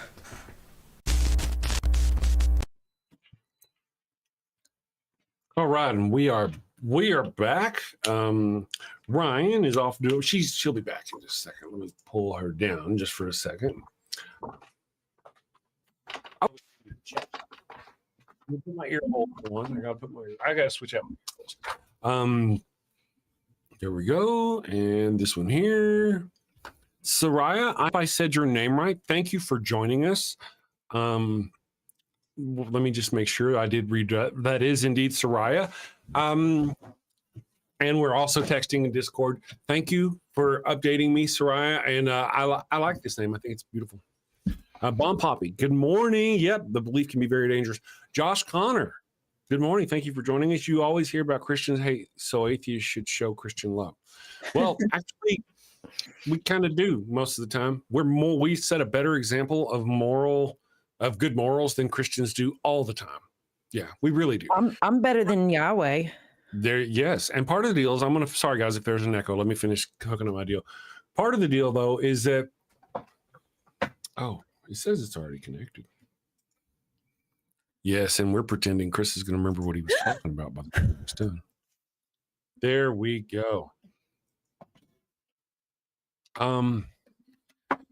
Let's see here. I did want to say, okay, Christians hate, so atheists should show some Christian love. So part of the deal, though, is the reason why we might seem kind of angry. Let me help you with that, in case you're just curious, and I'll be brief. So we do show Christian love. We live better, more. It's called humanist. You should look into secular humanism. That's really where you'll find the closest thing that you're going to find to the atheist morality, if you will. Not all atheists share that morality. I'm just saying we tend to gravitate towards skeptical humanism. So you should check that out. We as humanists tend to be more Christian, way more Christian than Christians. Christians are full of hate, othering, all this other business. Now, if you're wondering why we do tend to be sometimes angry, sometimes vitriolic, sometimes we speak with a lot of hate in our hearts, and sometimes, we do that. Do you know why? Because right now, my friend, you, or at least, I don't know if you're a Christian, but Christians are forcing their religion upon us. And you're telling us to struggle quietly.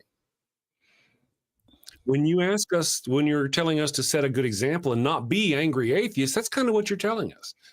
You know, that they're assaulting your rights if you're a woman, oppressing you at every turn, but don't struggle. Don't be too loud in your struggle. Be a good Christian. Show kindness. Turn the other cheek whenever they're trying to oppress you. Fuck that. You know, they're going to get vitriol. They're going to get anger. They're going to get people defending themselves. So there are Christians or atheists out there doing wonderful jobs like that. But just know that every time you tell an atheist, ask them, why are you being so angry? Or why are you angry? Or why aren't you being soft? Just remember, that's what you're asking them. Someone's attacking you and you need to be quiet. You need to just take it and be quiet. Does that seem wrong? Take it. Does that seem wrong, Miss Ryan? That's kind of how I feel about it. You know, maybe you feel differently. But Who is it causing trouble? Who's being shenanigans? It was just a question someone asked. Josh Connor, you always hear about Christians. It just seems like I feel like I was getting called out for being too aggressive. Believe it, atheists. That's what atheists should show Christian love. Well, we do. That may not have been where that person was going. Christian love is an oxymoron. So totally is. Austin Sims. Austin was fantastic. All of you wonderful people. Let me sit for a moment and see if I even met Purple Rhymes with Orange. Didn't even know they were there. Jealous. I had no idea. Yeah. Jealous. I met Porcupine. Something Porpoise. I'm sorry, I don't remember. Anyway. They're in our chat sometimes. Yes. I can't think of the name, but I know who you're talking about. Yeah, and I met so many wonderful people. Miss Kelly, who is with she was with Mandisa. She's another one of the Black non-believers group. Very fantastic, wonderful person. And again, I just want to mention, I appreciate Jay Bundy's patience with me, and I apologize for not giving him a better introduction if he watches. But I got to meet Jay Bundy. You know, Kelly. When Kelly first showed up, there's Kelly. There is my buddy Kelly. I had to go say hi, and even though I was running crazy and did the thing. But I want to be honest. I don't know if any of you noticed. I want to tell you there were 3 people that I was really, really craving the opportunity to see. Ooh. And I don't want to be too creepy about this. Craving. One, absolutely one of my favorite people I was dying to see. When I didn't see this individual at the first B&B, I was like all sad face. When I found out they were at this other B&B very far away, I was very sad face. When I found out they weren't going to be at the first evening's hangout, I was very sad face, and that was Nancy. When Nancy Aw. finally met Nancy, I was so excited because Nancy was, I have to say, Nancy was probably the next two. There was three. It's just really hard to pick which ones were so. The other two were, and I mean, no offense to anyone. No offense to anyone. The other two were GE and Casey. Yeah. They were so much fun. Right from the very beginning, me and G's like talking about tattoos and all this other business, and he's so free with his advice, and he's just fantastic. And she is too. Seems like an easy she's conversationalist. yeah, and they're so smart. They're both smart. You wouldn't know it to look at him. And I think I think he plays on that. Go look at his channel picture. It's a picture of him looking confused. Yeah. I think he plays that up. He is definitely smarter than he looks. I don't mean that in a bad way. I say that about me all the time, but man, this guy is sharp. And then to find out that Casey is some sort of super Wile E. Coyote, super genius, like she's the Wile E. Coyote up there. She's smart. Yeah, Way I don't know smarter. why she doesn't make. I guess because she has a big enough job, actually, with Guileless Engineer, really, John. Mm. That it's probably probably a lot to take on. It is, and then try to make your own content and edit your own. I mean, it's a job. Absolutely. Well, there have been times we've been watching the show and he's like, well, if you want to talk, get a microphone. She's like, no, I don't want to talk. Well, I was like, girl, get you a microphone, get on camera, get a little camera pointed at you. And, and she says, well, no, it's about him.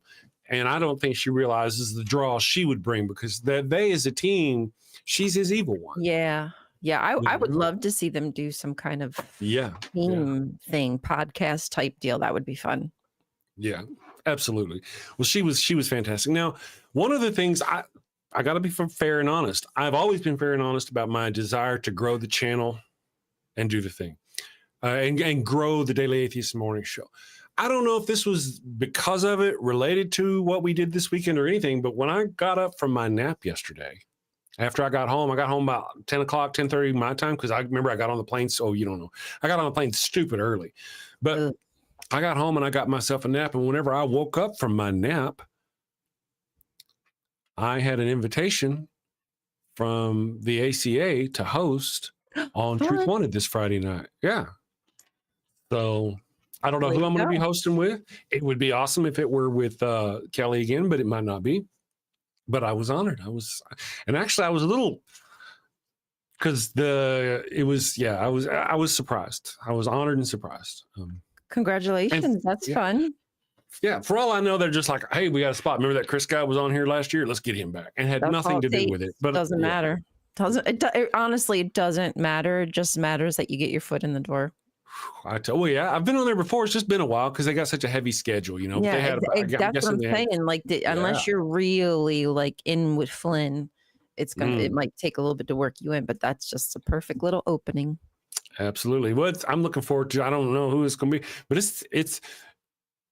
it is Truth Wanted, I think, is the one I'm going to be on now.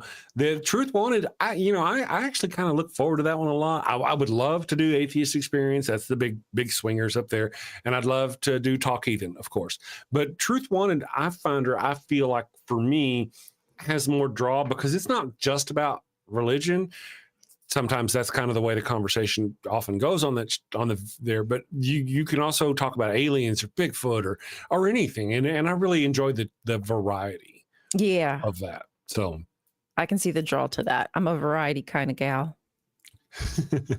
Nancy says Kelly is hilarious. Got to tour the Creation Museum with him and his comments and quips were hilarious. I can imagine.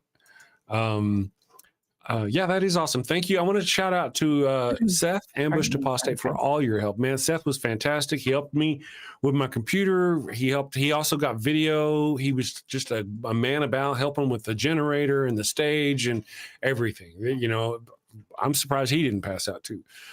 And Nancy, yes, Kelly Laughlin says Nancy was great to hang out with. She was fantastic and adorable. Nancy is so fun. I just want more time to hang out with Nancy and all the other people, of course. And then, Godless Granny, Miss Kelly, if you're out there, I love her too. enjoyed. She was fantastic. Okay. So she caught me. I had to go sign it. Now on the way there, well, I already told you about the craziness that happened on the way to the hotel. Mm-hmm. had an open invite to go hang out with her, but it never happened. So the next morning, just as I'm kind of getting ready to go, I got a message from her on Facebook going, "Hey, have you had breakfast yet?" Well, I'm not really a breakfast person, but I popped down there to visit with her for a second, and I got to meet her at the hotel. I think that's why they gave us all discounted rooms so we could meet and have a good time at the hotel together as a group. But we didn't organize that because remember there was a lack of organization on those certain circumstances. So we didn't get that part of it organized. That we just happened to everybody, it seemed, be at the same hotel. So I'm sitting there with Godless Granny, and guess who walks in the door? Excuse me? Oh, It was Dade Murphy. excuse me.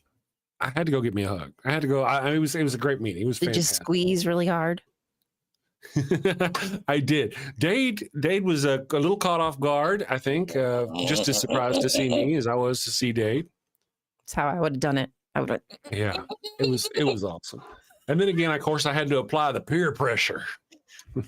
Right. What you should have done is pulled a Trump instead of the handshake and the pull in. You do the hug, and then hey, I'm gonna need you to get up on stage for me. Come on, buddy. I know you can do it. And just keep patting him on the back really hard until he caves. There you go. Nancy says she had no idea Dade Murphy was there. Very true. I maintain that I'm so grateful that Jess and Joe were able to hook us up and put it on. I wish I'd have done more to help with the organization of it. It was a lot. So undertaking. I'm yeah. So, but it was great. So now Dade Murphy didn't actually, in everybody's defense, though, to be honest, Dade Murphy was not a speaker until Dade Murphy got there. And we convinced him that then he should be. So he wasn't on anybody's list, anybody's speaker's list at all. Neither was Kelly Laughlin. But because I was there and I knew Kelly, I figured I'd throw him up on the stage too. So we threw Kelly up on the stage. I found some other man who was walking by, threw him up on the stage. He tried to give me money. He really did. He was a gentleman who had fallen and some atheists had helping him. He was very happy he wanted to thank them and all that. And he's like, I thank you. And if I could, I'd pay you all money. And me just being the joker I am, I walked up to the stage and I opened up my wallet like this. This older gentleman tried to flag me down and give me $10 in cash after, to be honest, true to his word. I'm like, no, man, you don't give me, no, I can't take that. Go. I didn't even help him. I didn't see nothing. He just had blood on his shirt from where he'd fallen down and they had helped him. Yeah, he took one on the chin. Ow. God was smiting him, but we hooked him up. We did. Leave it to the atheist. Yeah, it was a lot of fun. Apollyon, good morning. Broadcasting from space. Well, thank you for joining us. Soraya, I hope I said that right. Soraya, well, I'm going to go. I have to finish working on my first video and then post it. Oh. Let us put out the links. I'll share it in the Damn Sure Discord server after posting it. Thank you. Take care. See you next time. Nancy said I would love to have spoken, Chris, but I had miserable migraine. It was, well, again, part of the deal, Nancy was there. I would have drug her up on the stage and given her the opportunity to talk. Now, whenever I've got some emotional awareness, generally. I'm pretty good at reading people to a degree. And like whenever I was hitting Dade up, and I'm like, Dade, you want to get up on the stage and do some talking? I could read from Dade's face that Dade was down. He needed to be talked into it, but he was willing. He just needed to be told it was okay. Come on, man, get up there and do the thing. And, that was all, but he just but when I approached Nancy and she said, no, you get the no. And and I got it. I stopped. I'm like, because, she wasn't ready for whatever reason. But in the future, Nancy, you would be a great speaker. I agree. Of course, Godless Granny was there. She was great. Gabriel pulled out his first aid kit and totally fixed him out. So it was Gabriel. Gabriel's fixed him up. He was the one who had me sign his shirt. You couldn't remember his name at first. Yeah, and this may not even be the same Gabriel. I just know there was a single. True. As long as there was a single Gabriel. Maybe it was really an angel. Oh, maybe it was an angel. Thank you, Dade Murphy. You are awesome. Dade was fantastic, right, Chris? Some people just have social awkwardness that needs an actual invitation to come over, but that's all it takes. Tell people they want it. Sometimes, but other people really want to say no, and you have to be able to tell. And you don't. I shouldn't have. It would have been I could tell it would not have been good had I continued to press Nancy, because I could tell she really didn't want to get up there. That's all I'm saying. I'm going to run this little theocracy watch. I'm going to give Ryan an opportunity to do some talking. 'Cause I've been proud. You're tuned into the Atheist Morning Show on the Dan Network. And this is Theocracy Watch. If the Ten Commandments truly built this nation, you wouldn't have to staple them to the drywall as proof. Welcome back to Theocracy Watch, the segment that tracks the Christian nationalist agenda to rewrite American history and turn public policy into Sunday school. In a bold move, recently, a coalition of 16 families and faith leaders from various backgrounds has filed a federal lawsuit against the Texas law requiring public schools to display the Ten Commandments, which we discussed a few weeks ago. Overlord Greg Abbott had signed it on June 21st, mandating that a 16 by 20 inch poster featuring the King James Version be posted in all classrooms, sans supplemental support. The lawsuit argues that this mandate violates the Establishment and Free Exercise Clause of the First Amendment by favoring one religious tradition and alienating non-Christian students. As we've also discussed here, the Louisiana Fifth Circuit recently blocked a similar law suggesting that Texas requirement is unlikely to pass constitutional scrutiny. However, considering the current circumstances, if the injunction is not upheld, around 375,000 classrooms serving 5.5 million Texas students could be affected, costing school districts an estimated $3 million to $9 million with no state funding available for the posters. Proponents, including bill author Senator Phil King, claim the Ten Commandments are fundamental to U.S. law, while sane people argue the law plays into culture wars at the expense of children's civil rights. The assertion that the Ten Commandments were crucial to the Constitution is fundamentally flawed and misleading because the founding documents clearly emphasize the importance of religious freedom and the separation of church and state. Basing educational policies on one religion and not only excludes many students, but also grossly oversimplifies America's complex history and values, or lack thereof. A federal hearing is expected later this month with potentially wide implications for similar laws in other states. We could be looking at either a halt to an alarming trend of scripture mandates or an emboldening wave of such legislation across the states. The Constitution promises every child a public classroom free of compulsory creed. Let's hope that Texas passes that test. So until next time, stay curious and please continue to call your legislators and make noise because people would not know about cases like this if it were not for others who are allowing content like this to be put out because we know mainstream media is probably not circulating it. So stay curious, keep asking questions. Awesome. Thank you very much for that. You know, Texas, eyes are on you again. They are. But hey, you know what? I don't know if I said, but this group is, I think it's being led by a rabbi and other faith leaders. So I've just, and Muslim alike. So I just want to say thank you to the other organized religions who are standing up now, whether it's because of your own greed or it's because, hey, if it were my religion enforcing this, I would also stand up and say, hey, this is not cool. Right. I would hope. We would hope. Rational Poet Jackie's got a great one here. Barbary Treaty, Article 11, as the government of the United States, America is not in any sense founded on the Christian religion, signed by President John Adams, one of the original founding fathers. Thank you for that. I didn't realize. Now, see, okay. For those of you who don't know, and anybody can feel free to correct me if I'm wrong, but the whole separation of church, the wall should be built between the church and state and all that business. That's not in any official document. That's just some writing I believe Benjamin Franklin may have done somewhere in there. That's nothing official.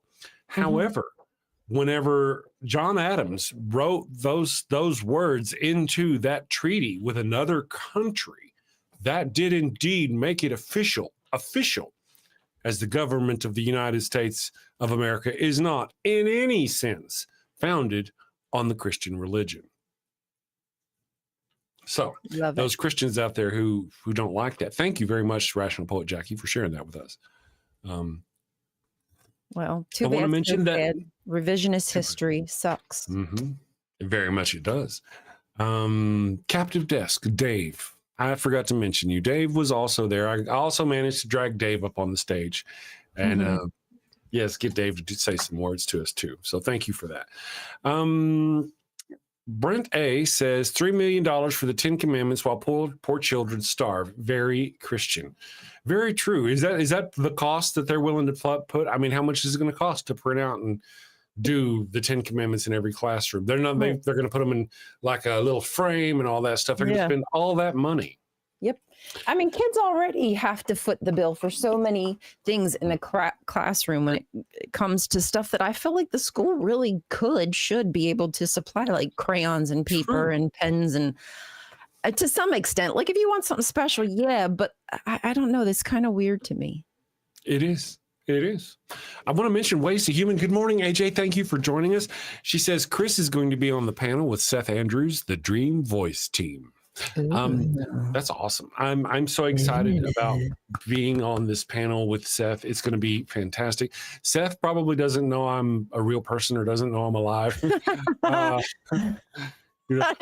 scare him, Chris.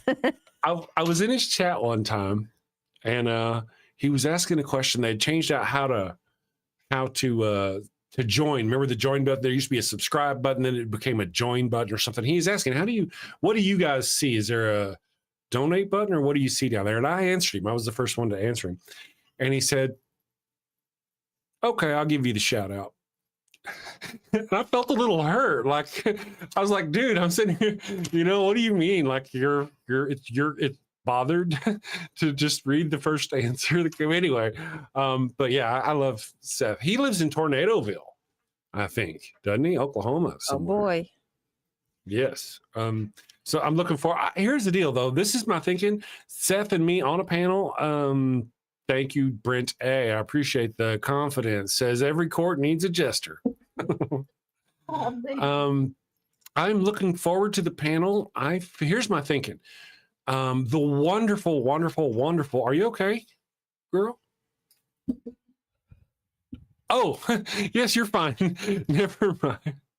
The wonderful Seth Andrews is going to be there. We're going to be talking about Christian national. Oh, I'm sorry. That was what I was going to say. Arden Hart, the wonderful Arden Hart is going to be there. And she is scheduled to speak first. We're supposed to be, this time frame is from 1 o'clock to 1:50. Okay. Arden Hart speaks first, and she's going to speak first, and then we're going to have our panel. So Arden's going to speak, and then our panel is going to go, and it's 50 minutes. In our panel, we've got Seth Andrews. We've got a woman, I believe her name is April. I don't remember I think she's a Christian. She's a believer, and she's going to be there speaking against Christian nationalism. And we also got a freaking senator, Seth Andrews, and a freaking senator are going to be there speaking. And then you're going to have me. And all I've really got is my experience in the world here, of course, and Theocracy Watch, which is exactly right up there, right par with this panel about this thing that's being imposed upon us. So I suspect, I know, imposed upon us. I suspect that I probably may not get a lot of time to speak because we're only going to have 50 minutes. We're going to have Arden speak first, and then we're going to have a panel of people. Oh, so wow. Yeah. They're going to have to be really regimented to get it off on a, Well, they've got several different panels and different speakers, and they've just got so much going on. And that was, part of the reason why I went ahead and signed up for the talent show. Oh, they're going to have do the stand-up comedy. Yeah, the night before, Friday night, they're going to have a talent show, and that'll kind of get me up in front of the people, and I can have some fun because otherwise, I'm just going to be on a panel over going, "That's Seth Andrews." That's how They're gonna be like, "Chris, what do you think about the and I'll be like, Seth Andrews, he's right there." And something that just now hit my head, just to hit my brain just now, is that in the images in the panel, Seth is over here. There's the two ladies are in between us, and I'm over here. But they may not seat us that way. I may actually get to sit right beside Seth Andrews.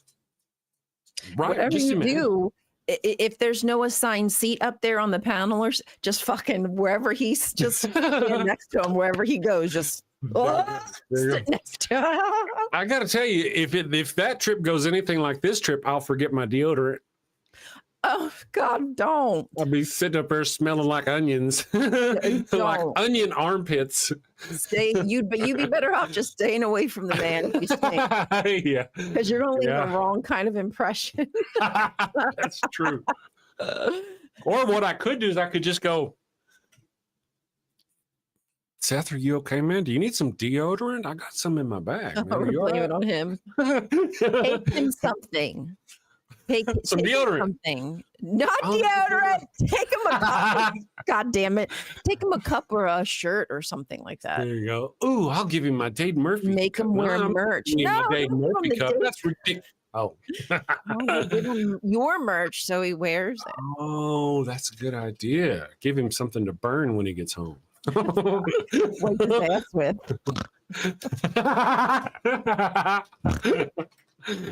Sure, I'll give you a shout out. I didn't say which end it was going to come out. That's true. Let's see. Give Seth something. That's not a bad idea. Merch. I'm very interested in meeting this senator lady. Yeah, I mean, all kidding aside, yeah. What state? From I don't know. Okay. I don't remember her name. I remember her hair color. That's kind of all I got. I wonder if she's atheist or what. I don't think so. I think it was some sort of secular part of a secular thing, but that didn't mean. The way I read it was just non-committal to the religion part. Hey, some kind of non-committal. Yeah. Even better. I think that's great that we can reach across the aisles. Maybe that's true. More of what we need to some extent. True. Miss Non Sequitur says, by the way, speaking of merch, if you need a small goat stuffy with a damn shirt, that's cute. I do need that's a good idea. I should get me a damn shirt with my goat up the front here. And then the apostate, ambushed apostate had his QR code on the back of his shirt. We threatened to do it. We just didn't have time. It worked perfectly. Yeah. Yep. Smart. Very smart. Christian, atheists, and secular pagans. Wow. True. And if Seth sees you in his chat again, he's going to remember the smell. Yeah. Make it a day Seth won't forget. Yeah. I think it's going to be fun. Somebody else I need to reach out to, and I need to reach out to AJ. AJ mentioned, thank you for hooking me up with this meeting. AJ said people were going to reach out to me. No one's ever reached out to me yet in my emails. I really shouldn't. That's kind of part of the reason why Durante didn't get to make it, because there was a breakdown in the chain of communication as to what and what and what. I could stop there and go, okay, she said somebody's going to email me something, but I didn't get, so, and forget about, or I could reach out and go, hey, you forgot to, or they need to get with me or something. So those kinds of things. I'm going to be more proactive. I want things to go right. I think if, hopefully with your medicine, that might help you as well. Be a bit more proactive. Yeah. I don't know if I'm going to have it by then. Oh, you're okay. I thought you were going to say it. No. Never mind. I thought you were ending the sentence, have it. And I was like, and you meant by then. I was like, oh yeah. I don't know that I'm going to yet have the medicine in time for that. I was hoping, but eventually, hopefully that will be something that helps you get stuff together. I'm hoping. Me too. Goodness gracious. I'm putting a lot of eggs in this basket. I know, man. We're going to be fucked if it don't come through. Isn't that true? I may have to quit the weed, to be honest and speak plainly. It may be a good part of my, part of the problem. I don't know. We'll find out. I'm willing to try my meds and find out before I go kicking away the weed, though. Yeah. I mean, to really make change, sometimes it means getting uncomfortable. Yeah. Oh, that's true. Democratic State Senator Heidi Campbell is a non-denominational member of the state legislature representing Oak Hill and Nashville suburbs. Okay, Katie. Oak Hill. See, something not named after somebody. Named after a place. That's cool. Oak Hill. That's cool. I dig it. Picking up what you're putting down. Yeah, just in case. I see. Ways to Human said that Patrick, I guess, was going to reach out to me. That's cool. And maybe, I don't know. Chris at thedamnshow.com is a great email address. Also, I also signed up for so I don't know if it's not working or not, but I signed up for the mailing list for the NanoCon mailing list. And I never got even so much as a confirmation email that I had signed up. So their system may be broke. If you know these people, you might reach out to them, Miss AJ. Just a thought. Miss Non Sequitur says, I have a meds appointment tomorrow for my ADHD drugs. You know, it's a thing. It's, you know, yeah, absolutely a thing. A lot of us got this old, as old as we are, somehow without ever getting diagnosed. We were just called, you know, crazy, gregarious, confused, lazy. I was a tomboy. That's how I was labeled, was a tomboy. Oh, really? Really? Yeah, back in the day, that was the label. I don't know if that's like still a term that's used. I don't know if it's, I have no clue. Yeah. I don't know. I don't know if they still, I get it. I know what it means, but did you know the term tomboy is actually a reference originally was used for lesbians? They were Tommy boys. They called them Tommy boys. Oh. And now we one think of my of a favorite tomboy. songs makes sense. There's one of my I like this rap really? song called Tommy Boy, and I didn't get that it was okay. So cool. Wow, the shit we learn, huh? Yeah. Yeah. But however, the difference in language is that I don't think of a tomboy as a lesbian. I think as a heterosexual girl who likes to do boy stuff. Mm-hmm. You know, she likes boys, but she's also a little rough, and she wants to go hunting, and she wants to wear boy clothes and stuff like that. She's not a girly girl. I just want to do what everybody's doing. I didn't see things as like a girl supposed to do it, or boy. I just liked what I liked. Yeah. And apparently climbing trees and making mud pies is things that boys do. I don't know. Right. Then you get older and it switches to cream pies and everything changes. You perverts out in the chat. I know, right? I don't know what you perverts are thinking, but why? Because Weed Bro says pants are overrated. Yeah, me too. I agree. Well, anyway, it really was. I had a fantastic and wonderful experience. There were so many things that kind of went sideways. It just worked out. It all just worked out, you know. It all worked out well. And I will have so many memories. You know, had everything gone smoothly, you forget those kind of trips.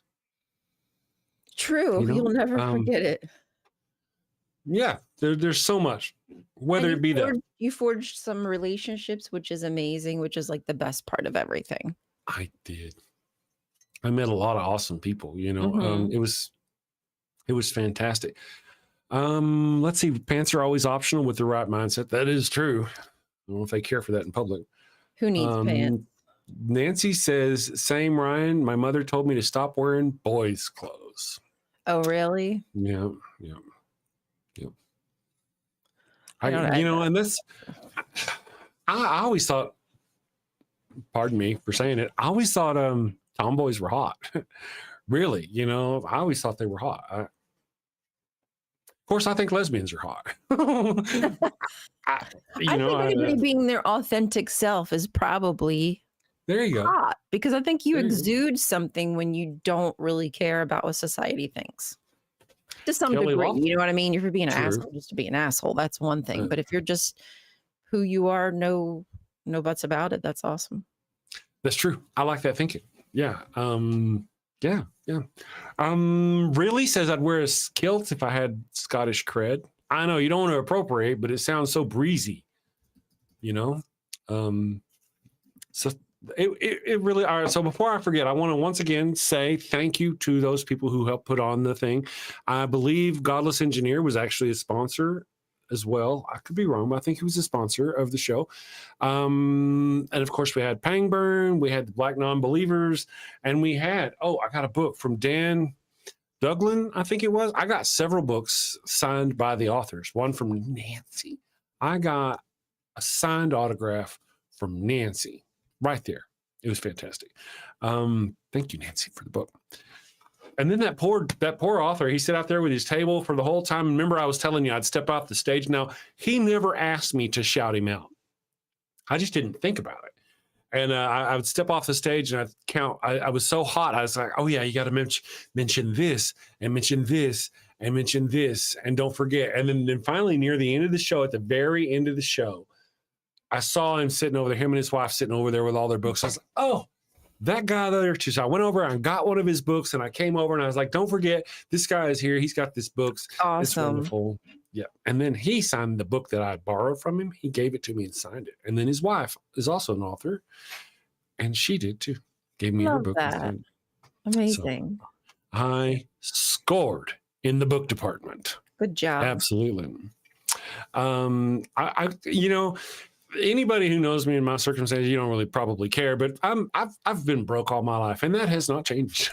I am a broke Chris. My Chris Mallard atheist stuff lives off whatever it makes here. So pardon me whenever I say I wish I'd have been able to go out and buy me one of the Black Non-Believers shirts and a book over here and a book over here. I wish I'd have had the coin to go do the thing. Actually, I already told you what happened. I'm sitting there thinking I got money in the bank and I'm bouncing off of things, getting card decline. So it just wasn't the best kind of situation that. Shucks. But if I wish I'd have had the coin, I'd have bought me so many books. So if you had a book or you had a shirt or you had some merch there that I didn't purchase, just know it's only because I'm broke. It's okay. There's no shame in being broke. Dr. Dowerson, thank you very much. He was awesome. His book is impressive, important, and super entertaining and amusing. He wrote a real nice encyclopedic debunking of almost every category of woo there is, including religion. Yeah, his book is very good. I think it's Dan Dowerson, Dours. So if you're into that sort of thing. Oh, and yes, I need to send Nancy. Let me make my little note here. She wants a novel of my book. I want to mention, Nancy, I wrote my book in 2013. It's called Atheist, and this is Atheist and Why You Should Be Too. And it's okay. It's not bad. It gives you reasons why to. I think it's pretty good, actually. It's got some examples, like you'll read about how I compare different hospitals. I've mentioned it here on the video. Why don't we take a science-based hospital and any religion you want, we'll put your God, your prayer up against our science and see how those hospitals fare. It's in that book. That's where the first time I come up with that idea. Interestingly enough, because of Christianity, probably hundreds of hospitals around the country will be closing. So I don't think that religion's doing much for healthcare. Yeah, it's not doing them any favors. That's very true. And so I did promise Nancy I would give her a copy of my book. I'll send her a copy of my book. It's super easy. Yeah. Matter of fact, it's been so long. I got to go find it. Got a network.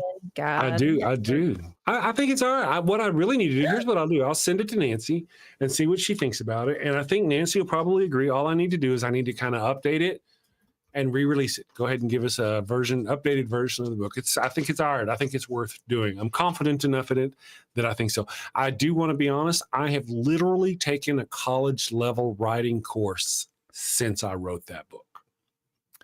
So if you read the book, you're like, hey, why does he keep putting those commas over here? Well, because commas just fucking go wherever commas go. You don't question. You know what I do? I use commas for not necessarily, like if I was writing something for other people to read, it would be different. But for me, I put the comma because there's certain things I want to accentuate or pause, for dramatic effect. So I probably put more commas than necessary in my writing.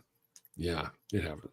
Kelly, yeah. So if you see that, then one of the things I'm going to do is we do have a newsletter that I really haven't been pushing these past week or so because I've just been so busy. Let me put a link if you're interested in getting our newsletter that I, again, haven't been keeping up with terribly good. I'm going to do the thing. But, shit. Where'd it go, my friends? Where'd it go? Oh, what I do plan on doing is I plan on giving the book away for, sign up for if you sign up for our newsletter, you get a free book. It's one of those things they tell you to do. Oh, so you get my free book that I wrote back in 2019 or 2013. So I've got my note, Miss Nancy, to remember to get that to you after the deal. Where'd my notes go? Oh, they're down here.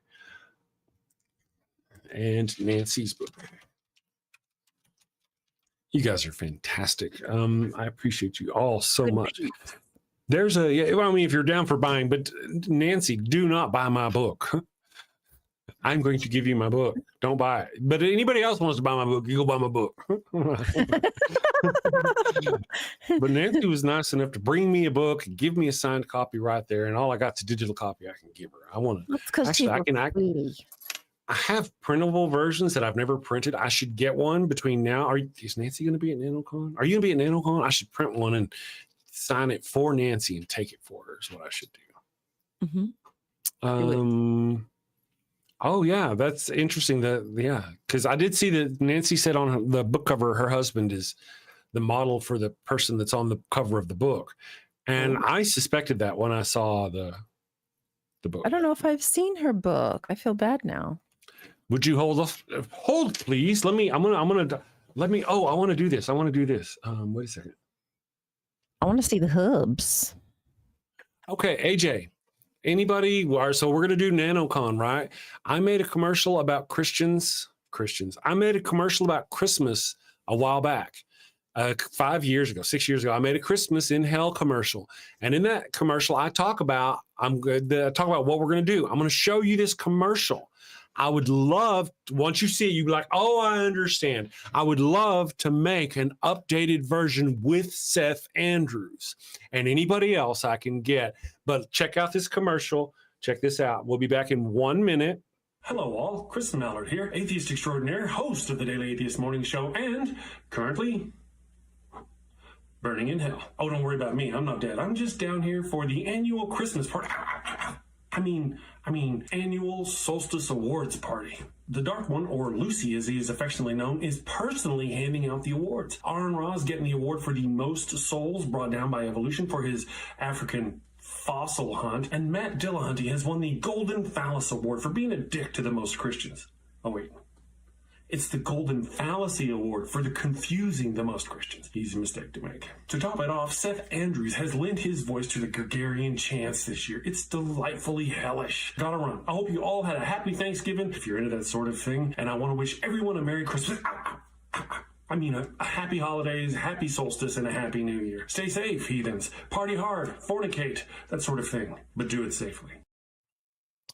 So, what do you guys think? Do you think I could possibly get Seth to do something? What I was thinking about doing, I've got ideas as to what I could try to get, but I would love to somehow get Seth Andrews. You know, you heard about what I said about Matt Dillahunty. the fallacy, a phallus, I would love to get Matt Dillahunty something, to help make an updated version of that. Mm-hmm. Matt Dillahunty, Seth Andrews, get a Gregorian chant from Seth. Me and Seth Andrews doing a Gregorian chant.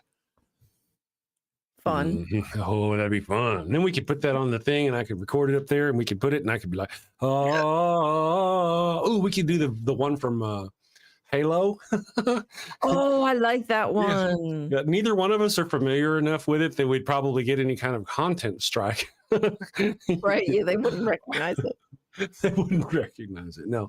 But it sounds like a lot of fun. So I'm looking to do that. I'd love to get with Seth and see if I got to write something though. I got to put some kind of commercial together and present it to them, to him. I'll get there. I'll figure these things out, but I better get on him. Again, I was kind of hoping a medicine would help. Yeah, I think Seth, I'd like to think he'd be down with that. I think if he saw like our pup commercial and that Christmas in Hell, have you seen that before? Or is that your first time? That's the first time I think I saw that one. Really? Yeah. That's fun. All right. I'm going to go ahead and read our super chats for the day and say thank you to everyone here. Let me see our fan funding. Deviant Outcast for 50 sex. Lots of sex. We get lots of sex from Deviant Outcast. Nah, he totally did it. He totally tried to get you unalived, Chris. I love Joe, but I think we finally found his dark side. I think so true. Bomb Poppy gave $5 in goats. And I didn't see it. I am sorry, Bomb Poppy, we appreciate the $5 in goats. And Native Atheist gave us $20 yesterday on the live stream. Oh, nice. So appreciate that. Thank you very much. Actually, he did it in the comments after, I think. But thank you. I wanted to shout out for that. So appreciate it. Any coin goes to help get me to our next NanoCon.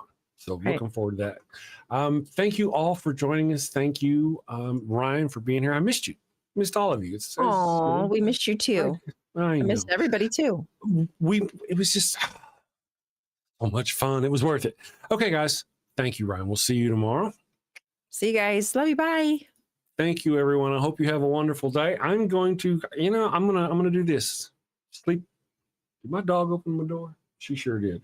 You guys have a wonderful day. Send safely, my friends. Take care. Got a house that smells like old cheese and shame. Father Flanagan's flesh candles change the game. Goat scented thrills for your soul's delight. Light it up, baby, make your room right. When you've sinned and need to atone, light a candle and avoid the stone. Smell the goat in a holy zone. Father Flanagan here to set the tone. Confession booth, busy, no need to stress. Light a candle and forget your mess. Gross odors vanish like sins in the wind. With each wick, guess who's your new best friend? When you've sinned and need to atone, light a candle and avoid the stone. Smell the goat in a holy zone. Father Flanagan here to set the tone. Lambs and calves may have their day,